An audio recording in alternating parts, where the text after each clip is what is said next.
Ukraine के सदर Zelensky ने ऐसा क्या कर दिया कि दुनिया हैरान रह गई।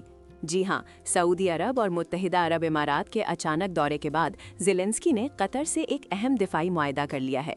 ये मुआहदा मिसाइल और ड्रोन हमलों के खिलाफ दिफाई ताउन पर मबनी है, ऐसे वक्त में जब ईरान अपने पड़ोसियों के खिलाफ फिजाई हमलों में तेजी ला रहा है। ये दौरा पहले से तयशुदा नहीं था और इसकी तफसीलात सामने आते ही आलमी मीडिया में हलचल मच गई। कतर के साथ दिफाई मुआहदा यूक्रेन के लिए बहुत अहमियत का हामिल है, खास तौर पर रूस के साथ जारी जंग के तनाजुर में। ये मुआहदा यूक्रेन को अपनी फ़िज़ाई दिफाई सलाहियतों को मजबूत बनाने में मदद करेगा। ज़ेलेंस्की ने मुत्तहिदा अरब इमारात और सऊदी अरब में भी आला हुक्काम से मुलाकातें की, जहां उन्होंने दो तरफ़ा ताल्लुकात और इलाकाई सलामती पर तबादला ख्याल किया। ये दौरा यूक्रेन की सफारती कोशिशों का हिस्सा है ताकि रूस के हमले के खिलाफ बैनुल-अक़वामी हमायत हासिल की जा सके। खलीजी ममालिक के साथ दिफाई ताउन, खास तौर पर फ़िज़ाई दिफाई निज़ाम में यूक्रेन के लिए एक नई उम्मीद की किरण है।